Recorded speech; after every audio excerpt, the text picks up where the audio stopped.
Next, it's called lateral movement attacks, which what that means is that within the VLAN, we know there are several host endpoints, and if the attacker is somehow manages to infect one of the endpoints within the VLAN, then it's going to be able to start attacking all other hosts within the same VLAN. Because in general, we don't, in most use cases, we don't configure any kind of network access policies or any kind of firewall rules to restrict intra-VLAN traffic. So that's called lateral movement. Like this is less dangerous if an endpoint got infected as opposed to if a server in the data center got infected.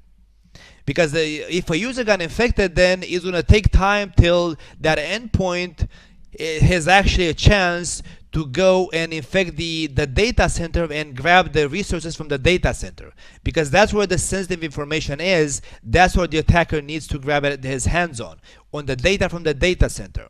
But if a server from the data center gets infected, and then by lateral movement, it can infect other endpoints within the same VLAN, just because in the same VLAN we don't in general put any kind of security measures, then that is a big problem.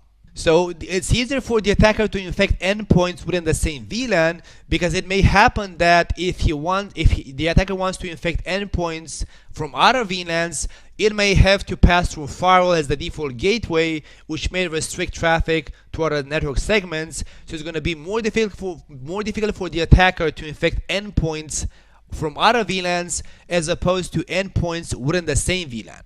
And of course, the more endpoints are infected within the same VLAN, because those endpoints may move around, like if it's a desktop, a laptop, or a smartphone, as those endpoints move around in a network, they get connected to other VLANs, and they infect other VLANs, and so on. You got my point when I'm going to. So in order to mitigate against such attacks, you gotta find a way to restrict endpoint intra-VLAN access, which can be done via a PACL, which is called a port access list, a VACL, which is a VLAN access list, or by an authorization received from the radius server. Now I'm going to speak about PACLs and VACLs when we get to the firewalls. It's going to be an introduction to the firewalls. It's going to be just an access list, a layer 3 ACL applied at the layer 2 port level or at a VLAN level. That's what a PACL or a VACL means. It's a regular layer 3 filtering access list, which is not going to be applied at the layer 3 interface. That's going to be a VACL, or router ACL. It's going to be called a PACL because it's going to be applied at a port level, but a layer 2 port, or a VACL because it's going to be applied at the VLAN level, not at a port level. But most commonly nowadays, I'm going to limit all traffic intra-VLAN and inter-VLAN of any connected endpoints in the network by using the authentication of endpoints, and then I'm going to use authorizations from the radius server in the format of access lists, which those ACLs are going to restrict user traffic both intra-VLAN and inter-VLAN appropriately. Because if you think about it, like if let's speak about the user's VLANs. Well, so you're gonna have, like for example, a VLAN of IP phones or multiple VLAN of IP phones, multiple VLANs of users, multiple VLANs of printers, and so on.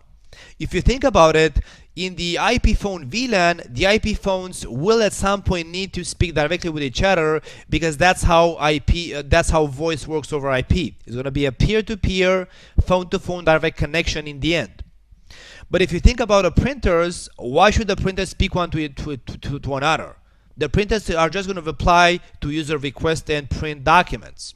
If you think about users, like most of the users, they need to access resources from the data center. They don't need to be able to share information back and forth within the same VLAN.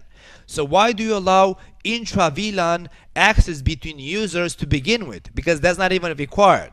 You allow it because you're not aware that you should not allow it. But otherwise, it's not even required, right? Because what a user does is it's going to browse the internet, it's going to send emails, and it's going to access resources from the data center to perform its day-to-day jobs. The user doesn't need to communicate with its colleague in the same VLAN to perform its day-to-day job. Other option is going to be to mitigate, to restrict endpoint intra-VLAN access via what is called private VLAN configuration, or the variation of it which is called private VLAN edge. Now we're just going to speak briefly about those two. So about packets and VACs we're going to speak in the first section. About private VLANs we're going to speak now, and we're not going to show them live. That's going to be a CCNP topic. But packet and VAC we're going to show them live when we go to the first section.